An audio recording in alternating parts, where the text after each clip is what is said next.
Bismillahirrahmanirrahim. Dan karena ia merasakan bahwa Allah lah yang telah memfirmankan Al-Quran ini. Wa hadzal buka dalilun ala huduril qalbi 'inda tilawatil Quran. Menangis ini merupakan bukti hadirnya hati seseorang ketika membaca Al-Quran. Kalau orang membaca Al-Quran tapi hatinya kemana-mana, dia tidak akan menangis.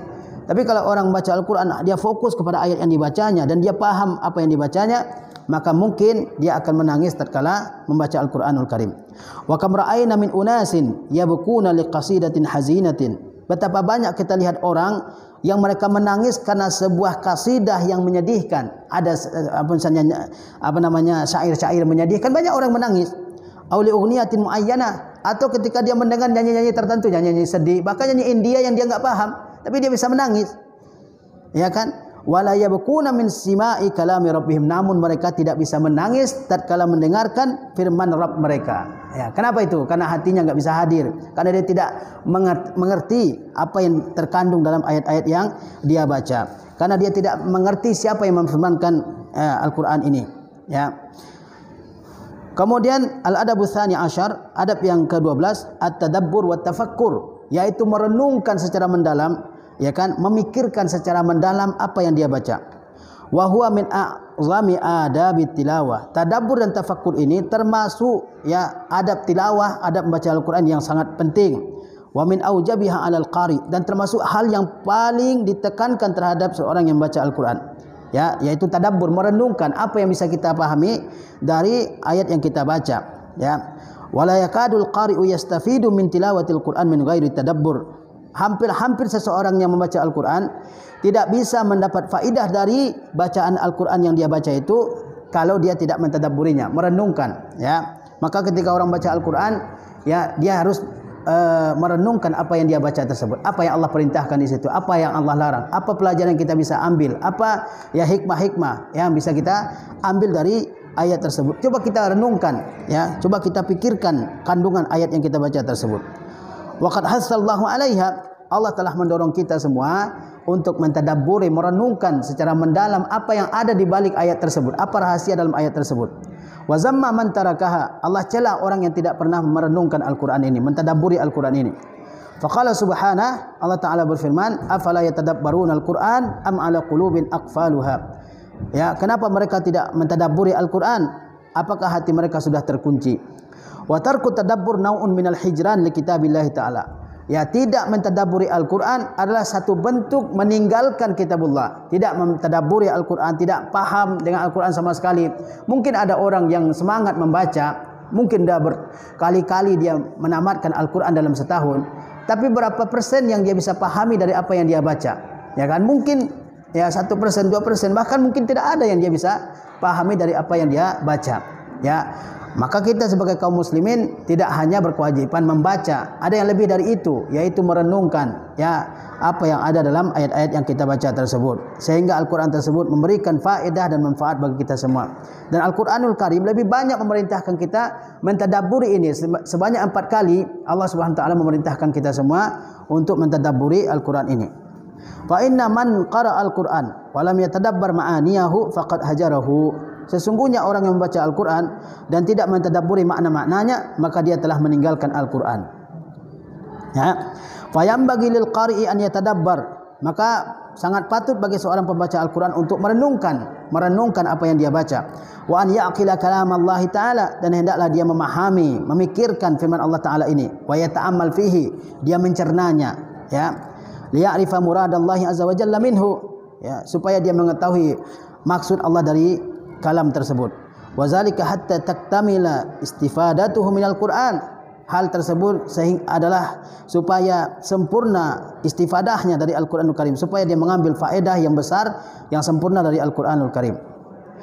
Kemudian al-adabus tsalis asyar, adab yang ke-13, as-su'al wal isti'azah wa nahwu zalik, yaitu memohon kepada Allah Subhanahu wa taala, berlindung kepada Allah Subhanahu wa taala dan yang sejenisnya tatkala seseorang membaca Al-Qur'an.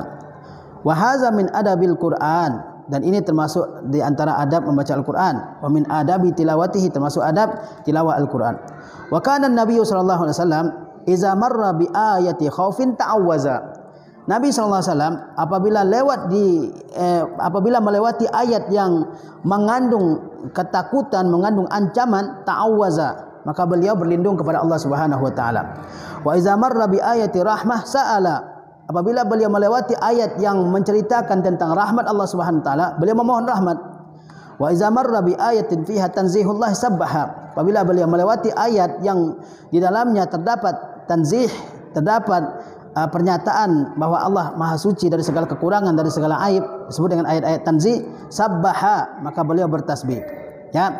Jadi ketika ada kita membaca Al-Qur'an dan kita melewati ayat yang menceritakan tentang siksa, tentang sesuatu yang menakutkan, mungkin hari kiamat, tentang azab neraka dan seterusnya, maka kita berlindung kepada Allah Subhanahu wa taala, ya. Kemudian ketika kita melewati ayat yang menceritakan tentang rahmat Allah Subhanahu wa taala, kita mohon rahmat tersebut kepada Allah Subhanahu wa taala. Apabila melewati ayat yang menerangkan tentang kesucian Allah dari segala kekurangan, dari segala aib, kita bertasbih, ya, subhanallah, ya. Wa hadzal fi'lu minal qari dalilun ala tadabburihi. Perbuatan ini dari seorang yang membaca Al-Qur'an merupakan bukti bahwa dia merenungkan Al-Qur'an. Jangan sampai ya cuma tilawah saja, enggak ada responnya terhadap apa yang dia baca. Orang yang benar-benar membaca Al-Qur'an, kalau ada ayat yang menceritakan tentang ketakutan, tentang siksa, tentang azab, dia berlindung kepada Allah dari azab tersebut. Kalau ada ayat yang menceritakan tentang rahmat, berarti dia mengerti ayat yang dia bacanya. Kalau ada ayat yang menceritakan tentang rahmat, tentang karunia Allah, dia memohon ke rahmat tersebut. Kalau ada ayat yang menceritakan tentang kesucian Allah dari segala kekurangan, dia bertasbih, ya, mensucikan Allah dari aib dan kekurangan tersebut. Nah, kenapa ada hal seperti itu? Karena dia merenungkan, dia memahami apa yang dia baca. Wa hadzal fi'lu minal qari dalilun ala tadabburihi. Perbuatan ini adalah bukti bahwa dia merenungkan dan merupakan bukti bahwa dia khusyuk dalam bacanya. Wa mu'ayyashatihi lil Qur'an, dan dia hidup bersama Al-Qur'anul Karim. Dia merespon Al-Qur'anul Karim. Wa annahu yahyal ayati allati yaqra'uha, dan dia hidup bersama ayat yang ia baca. Wa yatafa'alu ma'aha, dan dia berinteraksi dengan ayat tersebut. Falyahris dzalika qari'al Qur'an, maka falyahris dzalik ala dzalika qari'ul Qur'an. Maka hendaklah seorang pembaca Al-Qur'an ya berusaha untuk melakukan hal tersebut. Ya, ini mungkin masih kurang di tengah-tengah kita, ya. Kita hanya membaca, berusaha untuk memperbanyak bacaan, tapi terkadang ya kita tidak paham apa yang kita baca, sehingga melewati ayat rahmah, melewati ayat yang berisi azab, atau melewati ayat yang mengandung tanzih, mengandung pesucian Allah dari kekurangan, kita responnya sama saja, ya. Kemudian al-adabur rabi' asyar, adab yang ke-14 dalam membaca Al-Qur'an, al-qira'atu bil lisan ma'a huduril qalbi, yaitu membaca dengan lisan disertai dengan hadirnya hati, ya. Nah, ketika seseorang membaca Al-Qur'an, ya, maka hendaklah dia membacanya dari lisannya dengan bersuara. Fala yaktafil qari'u faqat bil Qur'ani biqalbihi. Maka seorang qari tidak mencukupkan dengan membaca dengan hati saja, bal yuharriku bil Qur'ana lisanahu, tetapi dia harus menggerakkan lisannya tatkala dia membaca Al-Qur'anul Karim. Hatta tansyaghila hazihil jarihatu bi zikrillah ta'ala, sehingga anggota tubuh ini yaitu lisan ya, sibuk dengan membaca dan mengingat Allah Tabaraka wa Ta'ala. Terkala seorang baca Al-Quran, jangan dicukupkan dalam hati saja membacanya, ya. Tapi kalau orang mentadabburi, merenungkan Al-Quran, dia boleh membacanya dengan sebatas di hati. Tapi kalau niatnya tilawah, membaca, maka dia harus membaca Al-Quran dengan lisannya, harus bersuara, harus dengan menggerakkan lisannya, ya. Bal bi afdali zikr. Kenapa? Supaya anggota tubuh kita yaitu lisan ini sibuk mengingat Allah Tabaraka wa Taala, ya, bahkan dengan zikir yang utama yaitu Al-Qur'anul Karim. Fa minal ma'lum anna qira'atal Qur'an hiya afdal wa a'la anwa'i zikri 'alal itlaq. Sudah dimaklumi bahwasanya membaca Al-Qur'an adalah, ya, satu jenis zikir yang paling utama dan paling tinggi secara mutlak. Li'annaha taqarrubun ila Allah Ta'ala bi tilawati kalamihi. Karena membaca Al-Quran termasuk takarrub. Takarrub yaitu ibadah-ibadah yang akan mendekatkan seorang hamba kepada Allah SWT. Termasuk tilawah Quran. Dia merupakan ibadah yang akan mendekatkan seorang hamba kepada Allah SWT. Wa ma'lumun anna al-ibadata iza ata bihal insanu bil qalbi wal lisani kanat afdala min an ya'tiya biha biqalbihi faqat. Dan telah dimaklumi bahwa suatu ibadah jika dikerjakan oleh seseorang dengan hati dan lisan, maka itu lebih utama daripada dia kerjakan dengan hati saja. Ada ibadah yang kalau dikerjakan oleh orang dengan hati dan lisannya itu lebih utama daripada dia kerjakan dengan hati saja. Ya, di antaranya adalah tilawah Qur'annya. Fa innal ibadata idza ishtarakat fiha iddatu jawariha kana thawabuha a'zam. Karena suatu ibadah jika berserikat pada ibadah tersebut beberapa anggota tubuh, maka pahalanya lebih besar. Jadi inti dari adab yang ke-14 ini, tatkala seseorang membaca Al-Qur'an, hendaklah dia gerakkan lisannya, jangan dia baca dalam hati saja, ya. Karena kalau beberapa anggota tubuh kita berserikat, bekerja sama dalam mengerjakan suatu ibadah, maka dia lebih besar pahalanya. Kemudian al-adabul khamis asyar, adab yang ke-15, maddu sauti bil Quran, yaitu memanjangkan suara tatkala membaca Al-Quran. Fa innan nabiyya sallallahu alaihi wasallam kana yamuddu sautahu bil Qur'ani madda. Sesungguhnya Nabi SAW beliau memanjangkan suaranya tatkala membaca Al-Quran. Wa hadza yu'inu aktsara ala tadabbur wa tafakkur. Dan ini membantu untuk merenungkan, mentadabburi dan memikirkan Al-Quranul Karim.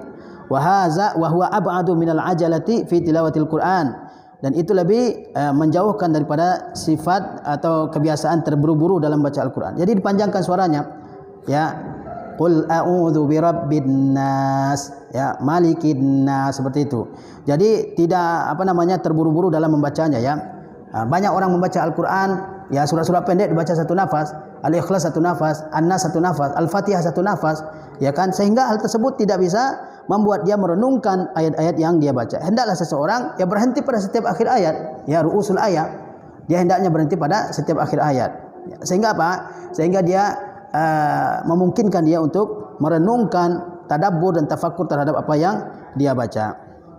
Kemudian al-adabus sadis asyar, adab yang ke-16, adamut takalluf wa taqa'ur fi asna'il qira'ah, yaitu tidak berlebihan, ya, dalam membaca Al-Qur'an atau pada saat membaca Al-Quran, tidak berlebihan. Fa inna haza mimma yufsidut tadabbur, karena hal ini diantara yang merusak tadabbur. Wa yufsidu jamal al-qiraah, dan merusak indahnya qiraah, indahnya tilawah Al-Quranul Karim. Apa itu? An yatakallafal insanu fil qiraah, seseorang berlebihan, bersusah payah dalam membaca, ya. Fa yaftahu sidqaihi an akhirihima. Contohnya apa berlebihan tersebut? Sebutkan di sini, seperti orang yang membuka kedua tepi mulutnya sampai sebesar-besarnya, ya.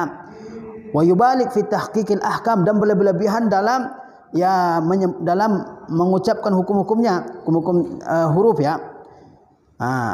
Fa yufsidul qira'ata, sehingga dia merusak qiraah. Wa yusbihu thaqilan 'ala sami'in, dan menjadi tidak bagus bagi orang yang mendengarnya, menjadi berat bagi orang yang mendengarnya, ya.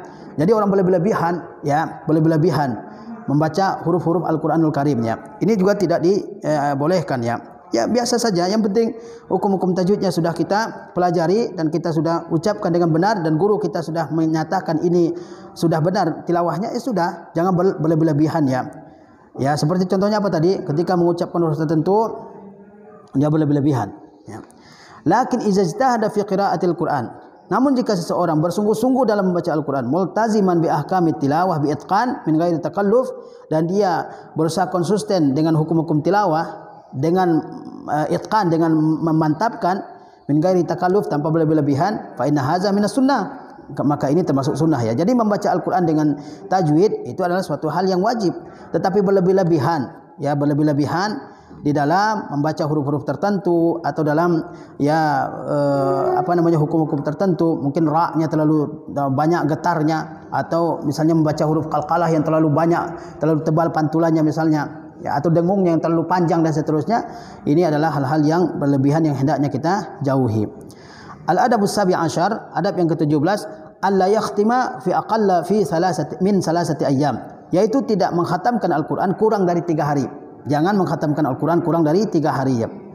Wa hadza huwa ma arsyada ilaihi Nabi sallallahu alaihi wasallam, dan inilah yang ditunjukkan oleh Nabi sallallahu alaihi wasallam. Wa huwal aqrabu ila tadabbur wa tafakkur, dan itu lebih mendekati kepada tadabbur dan tafakkur, ya. Kalau orang, ya, membaca kurang dari 3 hari, maka mungkin tadabburnya akan kurang, ya. Upaya dia untuk merenungkan ayat yang dia baca mungkin akan kurang. Oleh sebab itu, ya, dianjurkan supaya tidak mengkhatamkan Al-Quran kurang dari 3 hari, sehari atau 2 hari, ya. Nah, kenapa? Supaya kalau lebih dari 3 hari, supaya kita lebih bisa untuk mentadabburi, merenungkan, memikirkan, mencerna apa yang kita baca, ya. Taib.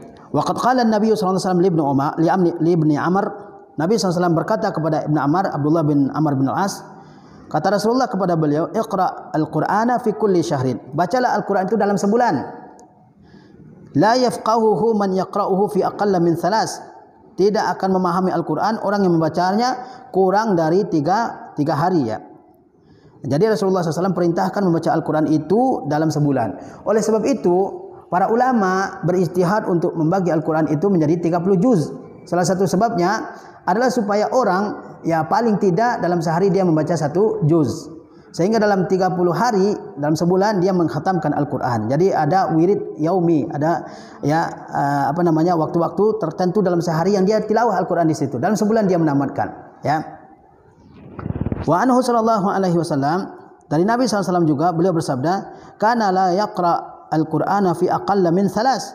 Nabi SAW tidak pernah menamatkan, mengkhatamkan Al-Quran kurang dari tiga hari ya. Kemudian ya selanjutnya adalah al-amalu bil Quran ya, mengamalkan Al-Quran. Adab yang selanjutnya adalah al-amalu bil Quran, mengamalkan Al-Quran. Wa hadza min a'zami adabihi. Ini adalah termasuk adab Al-Quran yang paling besar ya. Faqad unzilal Qur'ana lil amali bihi aslan. Sesungguhnya tujuan utama diturunkannya Al-Quran adalah diamalkan. Wa man qara'a Al-Quran wa lam ya'mal bihi faqad hajarahu. Barang siapa yang membaca Al-Quran dan tidak mengamalkannya, maka ia sebenarnya telah meninggalkan Al-Quran. Jadi ya adab yang ke-18 adalah memperhatikan Al-Quran dengan membacanya ya. Nah, ada yang terluput ya. Adab yang ke-18 adalah memperhatikan Al-Quran dengan membacanya. Wa hadza labudda minhum. Jadi maksudnya bahwa seseorang mesti ada perhatiannya kepada Al-Quran ini dengan ya terus-menerus membacanya. Wa hadza labudda minhu, dan ini adalah suatu hal yang mesti ya. Fa huwa dawamur irtibatin billahi ta'ala, karena seseorang jika terus membaca Al-Quran, melazimkan dirinya membaca Al-Quran, membiasakan membaca Al-Quran, maka dia akan senantiasa terhubung dengan Allah tabaraka wa taala. Wa bi kalamihi, dan senantiasa akan terhubung dengan kalamnya Allah Subhanahu wa taala. Wa huwa adwamu lil hifzi, dan itu akan lebih ya membantu dia untuk menghafal Al-Quran. Ya, wa a'wan alaihi, dan lebih menolongnya untuk menghafal Al-Quran. Wa mana ali tafallutihi, dan mencegah Quran itu lari daripada dia atau hilang dari hafalannya. Wa qad qala sallallahu alaihi wasallam, Rasulullah SAW bersabda, ta'ahadul Quran, perhatikanlah Al-Quran, termasuk diantaranya dengan membacanya sesering mungkin. Fa wallazi nafsi biyadihi lahu ashaddu tafassiyan min qulubir rijali minal ibli fi uqliha. Kata Rasulullah SAW, perhatikanlah Al-Quran itu dengan menghafalnya, dengan membacanya sesering mungkin.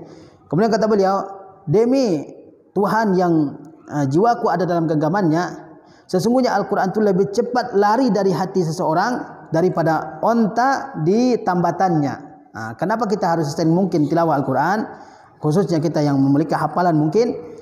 Supaya apa? Supaya Al-Quran itu tidak lari dari hati kita. Karena Al-Quran itu lebih cepat lari, hilang dari hati seseorang, daripada lebih cepat larinya Al-Quran di hati seseorang daripada larinya onta di tambatannya.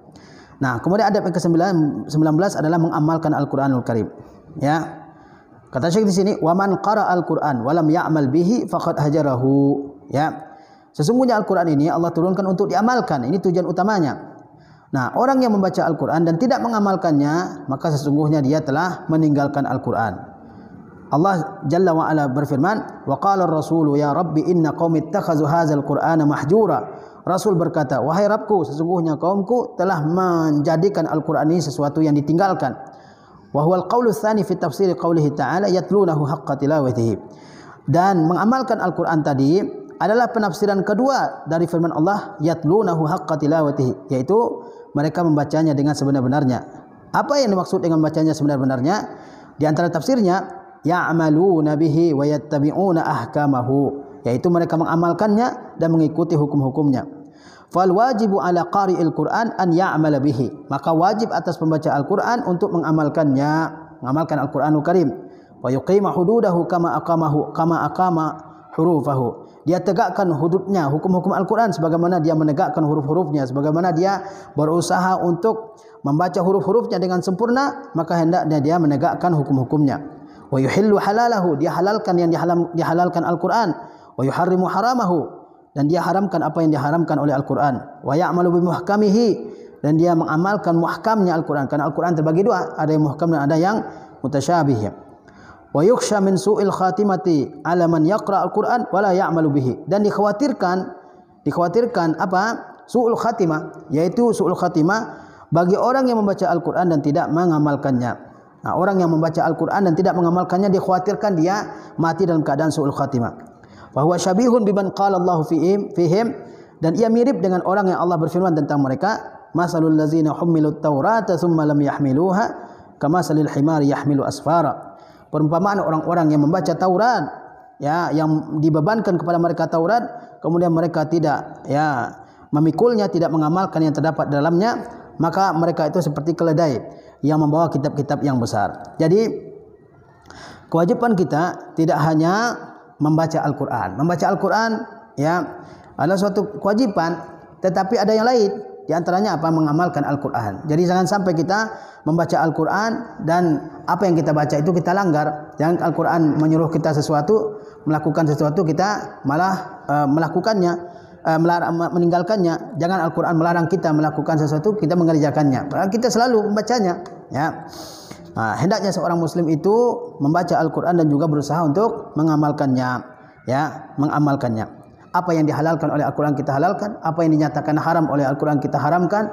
Kita tegakkan hukum-hukumnya dalam kehidupan kita ini, kepada diri kita, kepada keluarga kita, di masyarakat kita, di negara kita, di alam semesta ini kita usahakan untuk menegakkan hukumnya. Karena tujuan utama diturunkannya Al-Quran adalah diamalkan, bukan dibaca. Oleh sebab itu, kita semua harus berusaha untuk menerapkannya. Dan Allah SWT mencela orang yang hanya pandai membaca dan tidak berusaha mengamalkannya. Diibaratkan oleh Allah Subhanahu wa taala seperti apa? Seperti keledai yang membawa kitab-kitab. Dia tidak paham apa yang ada di isinya, di dalamnya. Kemudian sedikit lagi, al-adabul ishrun, adab yang ke-20, al-ijtima' ala qiraatil Qur'an wa tadarusuhu. Berkumpul untuk membaca Al-Qur'an dan sama-sama mempelajarinya.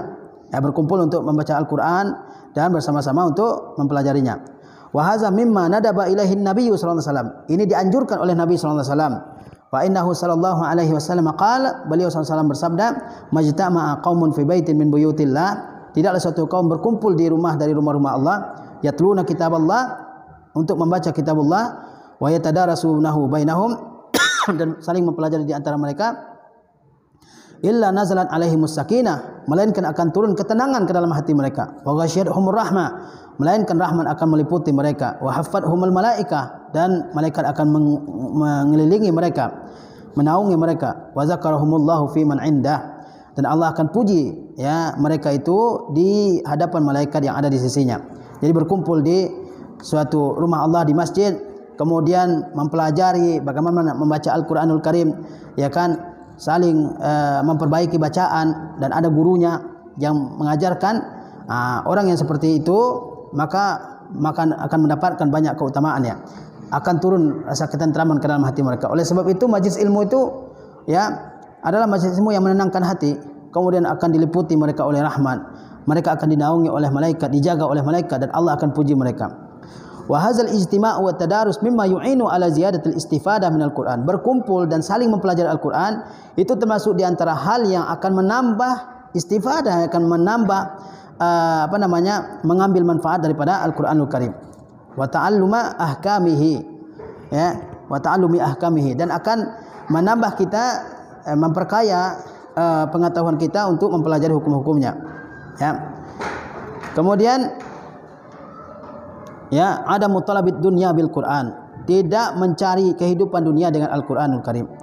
Fa yanbaghi lil qari alla yatlubad dunya bil Quran, maka patut bagi seorang pembaca Al-Quran agar dia tidak mencari dunia dengan Al-Quran. Wala yaltamisu bihil hazwata indan nas, tidak mencari keuntungan dengan Al-Quran ini di sisi manusia. Wala yastaqil bihi, tidak mencari makan dengan Al-Quran. Wala yatlubu bihil mal, tidak mencari harta dengan Al-Quran. Wala yastakthir bihi. Faqad qala Nabi sallallahu alaihi wasallam, iqra'ul Quran. Dalilnya apa? Jadi kita jangan menjadikan Al-Quran ini sebagai cara untuk memperoleh keuntungan dunia sebanyak-banyaknya. Kata Rasulullah SAW, iqra'ul Quran, bacalah oleh kalian Al-Quran, wa'malu bihi, dan amalkanlah, wala tajfu anhu, jangan menjauh, wala taghlu fihi, jangan berlebihan dalam Quran, wala ta'kulu bihi, dan janganlah kalian memakan dengan Al-Quran ini. Ya. Wa man waqa'a fi syai'in min dzalika faqad afsada 'amalahu wa ahbatahu wa dhayya'a nafsahu. Barang siapa yang terjatuh ke dalam hal yang semacam itu, ya, mencari keuntungan dunia dengan Al-Quran, maka dia telah merusak amalnya dan telah menggugurkannya dan telah menyia-nyiakan dirinya. Kemudian at-tawassut bainal ghuluwi wal jafa. At-tawassutu bainal ghuluwi wal jafa, yaitu sikap pertengahan antara berlebihan dan mengabaikan. Ya, kama fil hadis sabiq, seperti di hadis yang terdahulu. Wa qala ta'ala, Allah Ta'ala berfirman, wa kadzalika ja'alnakum ummatan wasata, demikianlah kami jadikan kalian umat yang pertengahan. Fa yatawassatul insan bainal ghuluwi fil qiraati kamman wa kaifan wa bainal jafa wal inqita. Maka seseorang itu harus bersifat pertengahan. Pertengahan di antara berlebihan dalam membaca, baik berlebihan dari segi kuantitas yang dia baca maupun dari segi kualitasnya. Ya, berlebihan dari segi banyaknya, ya, membaca Al-Quran terus membaca Al-Quran, ya, ataupun dari segi cara dia membaca, ya, ya tadi berlebihan dalam membaca. Wa bainal jafa wal inqita, dan antara sifat jafa yang menjauhi dan terputus dengan Al-Quranul Karim. Jadi seorang muslim hendaklah dia bersifat pertengahan, ya, tidak berlebihan, ya, di dalam membaca Al-Quranul Karim, baik berlebihan dari segi kuantitas maupun kualitasnya, juga tidak menjauhi Al-Quran secara keseluruhan, ya, tidak menjauhi Al-Quran secara keseluruhan, tidak pernah membaca, tidak pernah belajar membaca Al-Quran dan seterusnya, ya. Nah, ini disebut dengan al-jafa, ya. Fa innahu iza balagha khusyya alaihi minal malal wal inqita. Kalau seseorang berlebihan, ya, maka dikhawatirkan dia bosan dan terhenti. Ya, mungkin dia orang semangat membaca Al-Quran 2 hari 3 hari atau selama bulan Ramadan, ya, dia membaca Al-Quran terus menerus, dia baca Al-Quran, ya, sampai dia meninggalkan yang lain, misalnya pekerjaan-pekerjaan yang lain. Nah, itu dikhawatirkan dia akan cepat bosan, sehingga di luar Ramadan dia tidak membaca Al-Quran lagi. Nah, ya. Dan sebaliknya juga, yaitu menjauhi Al-Quran, meninggalkan Al-Quran, mengabaikan Al-Quran, ya, tidak ada hubungannya dengan Al-Quran sama sekali. Mungkin Al-Quran yang paling jarang dia baca, tapi kalau handphonenya misalnya tiap saat, ya, tiap jam, tiap 5 menit dia buka, ya, tapi kalau Al-Quran paling jarang dia buka, tidak ada hubungannya dengan Al-Quran, inqita, terputus sama sekali hubungannya dengan Al-Quran. Nah, ini juga tidak dibenarkan, ya. Nah, jadi orang itu sebab pertengahan, biasa saja, santai, ya.